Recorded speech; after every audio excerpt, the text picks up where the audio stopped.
Now to the National Gallery, which is marking its 200th birthday today. And it remains one of London's most visited attractions. Very shortly, it'll be lit up in a way you'll never have seen it before. Wendy Hurrell is in Trafalgar Square ahead of the switch on. Over to you, Wendy. Yes, that's right, Assad. From this evening, the celebrations begin, and I'll show you how that's going to look in just a moment. I have been here throughout the day, and there has been a queue of people going into the gallery all the time, even on this warm and sunny day. It's a real testament to the popularity of this institution. Those inside at the moment are going to be seeing a concert by Jules Holland this evening, and there will be other musicians and talks and workshops, and these are all part of the celebration. So on this very busy day, I was generously given some time by the gallery's director, and he told me about the history and the future of the National Gallery as we threaded our way through the many thousands of visitors inside today.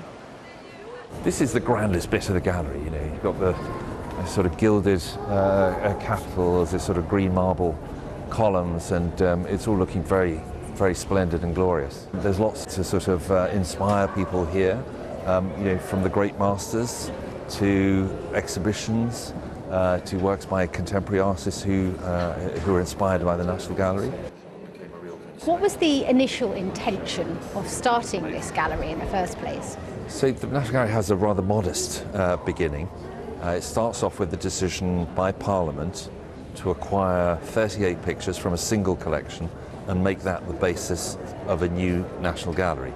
So 1824, in a private house in Pall Mall on which the government took out a lease. That's the origins of the National Gallery.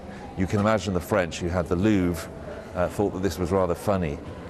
But once it had moved to Trafalgar Square in 1838 and expanded its collection in the many years after, it has grown to be an internationally well-regarded institution. I think there's a lot of affection for the gallery, particularly for people who have been visiting, you know, over many years. It's become a very integral part of the fibre of their lives, and I count myself among those. I'm a Londoner myself. You know, people sort of take ownership of the gallery, and it's very interesting to see, you know, when you make a slight mistake on a label, you misidentify a bird or something like that. You know, the Great British public will get in touch with you straight away. So that's Charles I on horseback. It's one of the real kind of classics of the National Gallery. Bicentennial is really an opportunity to think about, you know, what the gallery has meant historically, what it means to people today, but to think a lot about what kind of gallery we want to be in the future. And I'd say we want to be a gallery that continues to show superb works of art and share them with the public. We want to be innovative in what we do. We want to find new ways of doing that. We want to use the latest technology to enable us to reach the public, but we want to add to the collection as well. This painting is Manet's portrait of Eva Gonzalez, who was his only pupil. I'm not sure you'd have painted in oils with a beautiful white dress like that, but nonetheless, she is the sort of personification of painting. As our second bicentenary acquisition, we actually acquired a work by her. That's gone up literally sort of 2 weeks ago, so brand new news. Brand new news, yeah. Now there will be a year of celebration, a redisplay, and changes underway to the building itself. We're working on a major refurb of our learning facility. We're providing new spaces for gallery supporters, and of course the grand entrance at the Sainsbury wing, so that the welcome at the gallery is as excellent as the pictures that you see around you. Well, as we parted, Gabriele shook my hand and that of the cameraman Gordon and said to us both, happy birthday. His quite classy reminder that this is our gallery, our National Gallery, and our 200 years. And so everyone is invited to the celebrations, and they do start this evening from 9 o'clock. This is how the National Gallery is going to look. There will be a special light show which will have a celebration and highlights of the gallery's history, and also bring to life some of its most famous paintings, and that will be beamed onto the facade of the building that can be seen from here in Trafalgar Square. And of course it has had a significant presence, this building, in Trafalgar Square for very many years, often the backdrop to protest and celebration. And during the war years, when the paintings were taken away to be kept safe in Welsh mines, would you believe, they had concerts here every single evening to bolster the morale of weary Londoners. So it has got a real place in people's hearts and is integral to London, I think. And so there are plans in place to change the building, celebrations that will go on all the way through the year, both inside and spilling out onto the pavement here in Trafalgar Square. Back to you, Assad. Wendy, that is genuinely my favourite place to visit in London. I go regularly, and from me, happy 200th birthday. Thanks very much, Wendy. The city rich with world-class museums, and one of the jewels in London's cultural crown is celebrating a big anniversary today. From Da Vinci to Van Gogh, for 2 centuries now, the National Gallery has welcomed in visitors to see some of the most renowned works of art in the world up close.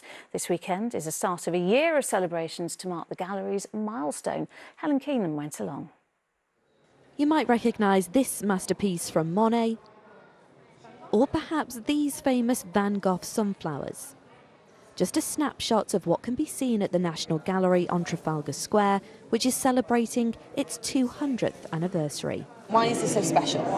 Well, because it's 200 and it's everyone's art collection. It's a superb resource and asset for London. And these works of art dating back in history are being brought into the modern world through social media. And not just one, but 2 works by the famous Renaissance artist Michelangelo hang side by side on our walls. With the curators taking centre stage. This is a very famous one, isn't it? Yeah, the sunflowers, absolutely. Which of the videos has had the most views? Gosh, a bit of self-promotion, it was still me, and it's a 2.7 million, absolutely. 2.7 million? Yeah, on TikTok, yes. Wow, so it's really reaching people then? Yeah, it's really reaching people, different audiences, younger audiences, absolutely. And all the people, as I said, they can not travel, so which is very good. It makes these collections really accessible. That's what we really like about that. When the National Gallery first opened in 1824, it was home to just 38 paintings. Well, fast forward on 2 centuries, and it now houses almost 2,500. During those 200 years, the building has also changed over time, with new wings, new designs and exhibitions.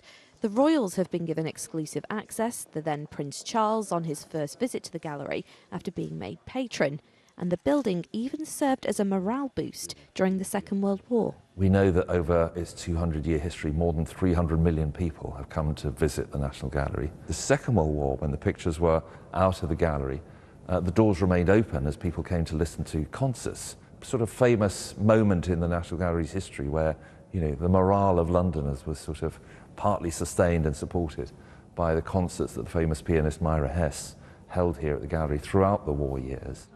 Tonight there will be a performance from Jules Holland and a special light display, just the start of a year's worth of planned celebrations to mark 200 years of history. Helen Keenan, ITV News.